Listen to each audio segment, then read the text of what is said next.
Fast, focused, and fearless. Here's everything you need to know this rush hour of December 17, Tuesday. I'm Riza Diaz.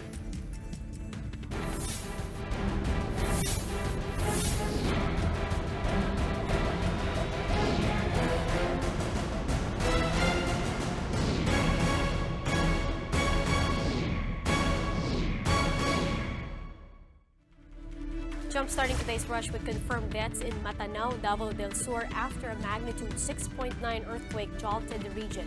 Romy Lopez reports. Barangay Asinan is in ruins after a magnitude 6.9 quake jolted Davao del Sur. Houses in shambles and roads filled with cracks. One of its residents, Irene Taiko, thought all hope was lost, especially since she gave birth just a month ago. Hindi ko na malaya na akala ko patay na kami kasi tatlo kami maya nandun sa kwarto. Irene sustained minor bruises, but it was a different story for a 6-year-old Sherville Chir Gabor. She got hit by a falling debris in their home, resulting in her untimely death. Akala niya nakalabas na talaga. Yun pala, natamaan ng dingding at saka bubong. Biglang natamaan dito. On the spot siya. Wala na talaga. And with the town's funeral parlor damaged by the quake, Sherville's body remains wrapped in a blanket. Davao del Sur's LGU also confirmed the death of a senior citizen in Barangay La Suerte, believed to have died of heart attack due to fear of tremors. Charlotte Villafuerte, meanwhile, had cut her fingers during the ordeal. Talagang malakas kahapon, sir. Hindi naman ako sira na talaga ang loob. As aftershocks continue to hit the region, residents have no choice but to evacuate to nearby villages. For News 5, Romy Lopez. We are One News. In the aftermath of the earthquake's impact in Davao del Sur, some residents in town of Kidada still made it a point to attend Simbang Gabi. The municipality is under a state of calamity. Gemma Vansenia has the report.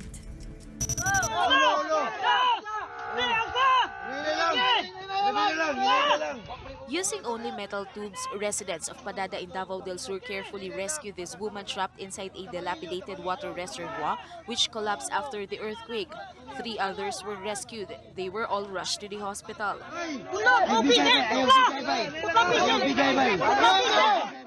In Rizal Avenue, the South Green Enterprises building collapsed. 6 were rescued and 2 more bodies were retrieved. As of now, 6 people are still missing. Sabi niya, mag-load siya signal, tapos sakay siya ng motor cab. At alam ko naman nga magbili siya ng mga grocery diyan kasi suke niya. Pagdating ng mga alas 3, alas 4, punta na kami dito kasi medyo kinakabahan na kami. Authorities are still finding for 31-year-old Emily Beloy. We were able to detect one life inside. Now there would be greater probability of saving her. On her message sa text niya, hindi lang sa isa doon, 6 daw sila po sa loob.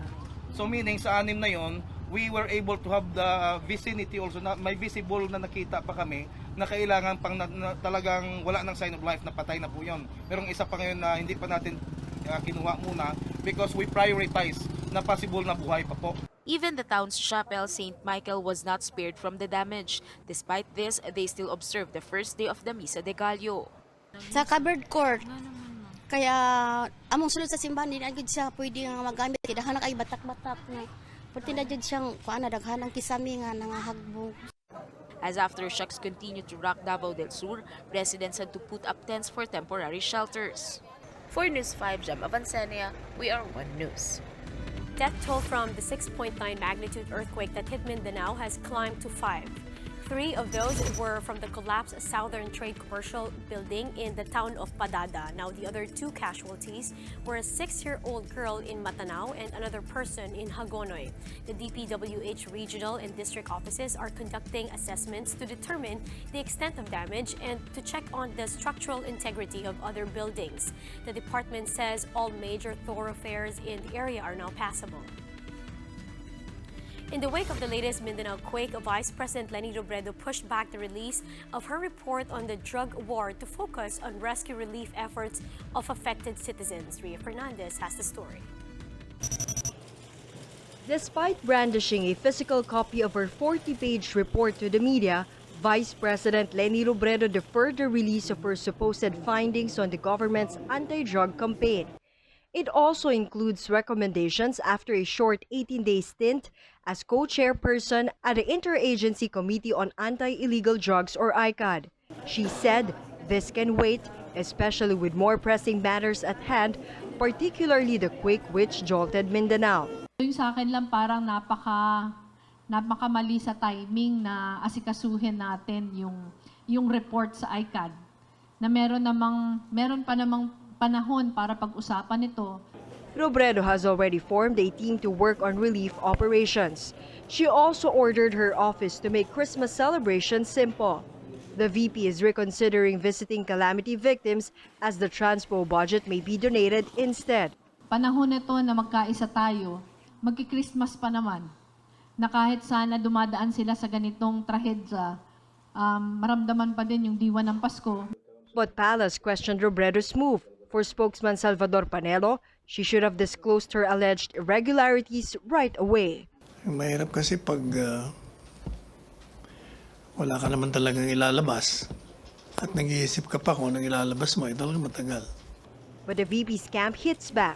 Para yatang hindi naman tama na yung nag-imbes na makiisa siya sa ating Vice Presidente, ay tila para mangungutya pa at gagawin pang okasyon para mag-score ng mga political points. And with the reports release withheld for now, Robredo has yet to give a date for the disclosure. For News 5, Ria Fernandez, We Are One News.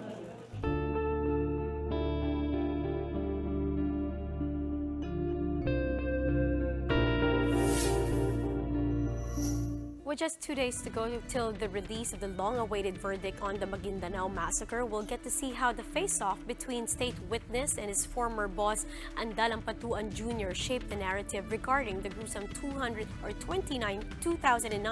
killings. Ria Fernandez returns with this report. Friday, December 19 is Judgment Day on the Magaddino Massacre case, the gruesome bloodbath on November 23, 2009, where 58 people were killed, 32 of them media workers. It will also be a reunion for Sukarno Badal, now a state witness, and his former boss, ex-Datunsay Mayor Andal Ampatuan Jr. Ako, masaya ako sa loob ng 10 taon na ngayon lang makamtang ng mga biktima ng kamag-anak ng biktima ng Magaddino Massacre. Na siyempre masaya sila, mas masaya rin ako. Badal's relationship with the Ampatuan started in 2005. He was summoned then by Governor Andal Ampatuan Sr.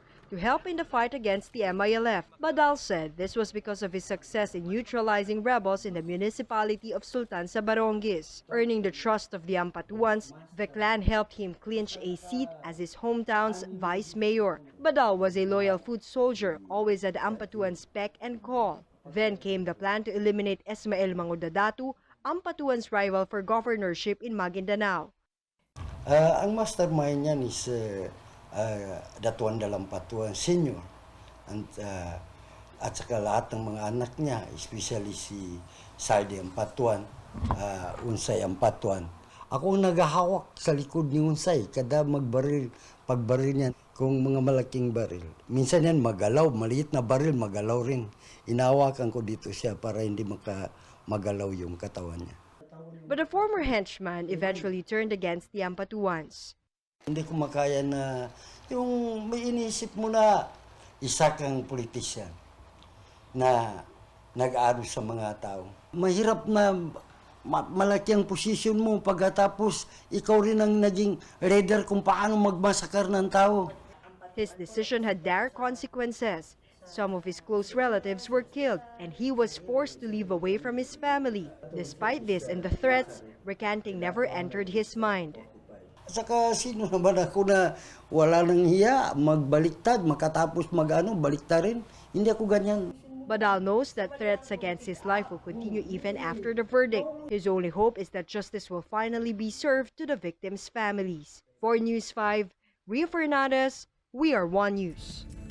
In an effort to rehabilitate the Pasig River, authorities want to remove obstructions along the river, including about 1,000 informal settlers. Shyla Francisco with the story. Approximately 1,000 informal settlers reside inside these structures and houses along the Pasig River in Parola Compound, Binondo, Manila. One of them is Melvi, who's managed to live here for 17 years despite the hazards. Natatakot po minsan, lalo pag umaatras yung mga barko. Nakakatakot naman po talaga kahit anong gawin eh. Pero bakit niyo pinipili pa rin na dito to? Eh dito po kasi hanap buhay eh. Her family is included in the government's relocation list, comprising of 4,500 families of informal settlers in Baseco, Isla Puting Bato, and Parola.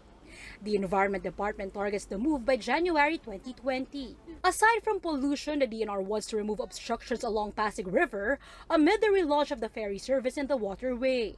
This is really very necessary to restore the pier because they have taken over already the pier at the Parola side, and paalisin natin itong informal settlers nito. The agency assures though that the informal settlers will be relocated within the port area. The transfer is part of the ongoing rehabilitation of Manila Bay, the second phase of which covers H2O Hotel to Malabon, Navotas, and SM Mall of Asia to Parañaque River. For now, they target to finish the sewage system in Baywalk area by the end of January next year. Sinasabi nila na nasa 70 to 80% na yung completion ng project, no? But we're looking at finishing it within the anniversary, which is January 27, no? Antipor as the amount of bacteria polluting the waters has already decreased. Their target is for it to reach the standard level. Shaila Francisco, WR1 News. Now here are the biggest stories from the dailies. The Philippine Star, the Sandigang Bayan has dismissed yet another civil forfeiture case against the Marcoses, again for insufficiency of evidence. The case revolved around 200 billion pesos in alleged ill-gotten wealth stashed in several local and U.S. banks and foundations. It's the latest in a string of setbacks for the government, represented by the Presidential Commission on Good Government, or PCGG, for its failure to prove its allegations. The woman in the viral kidnapping video in Makati has reportedly been returned home. Filipino Star ngayon reports that according to her live-in partner, the victim, Zhu Mei, was dropped off by an unidentified man in a vehicle in Legazpi village recently. The two did not immediately report to the police, and Makati cops have yet to personally see proof that the Chinese national has indeed been safely returned. And this from Banat, the Cebu City government triples its cash incentives for SEA Games medalists hailing from the city. Cebu City Mayor Edgardo Labella announced that they will now award 300,000 pesos to gold medalists. Silver medalists will be bringing home 200,000 pesos in bonuses, while bronze medalists will get 100,000 pesos. This is way bigger than the previously announced incentives of 100,000, 50,000, and 25,000 pesos. It's Merry Christmas indeed. Let's fast break now to Sports Rush. You hit the barangay will hit you right back. Ginebra bounced back from a painful Game 1 beating to tie its semi-series in the PBA Governors Cup last night. 6 Gin Kings got into double-digit territory to dominate the Batang pair at 113 to 88. LA Tenorio was limited to 3 points in Game 1, but the Teniente recovered to put out 20 points and 4 assists for the tie. Greg Slaughter likewise delivered some goods with 16 points and 9 rebounds, teaming up with Tenorio for that 13-2 run in the first frame, something that the Batang pair never recovered from. I think it was just a wake-up call for us, and Coach Tim really settling in and preparing us for what we saw. The Game 1, we got stomped, but our coaches did a really good job on preparing us for the next game. And that's how today is shaping up to be. Join us again next time for another round of Rush. I'm Riza Diaz. We are One News.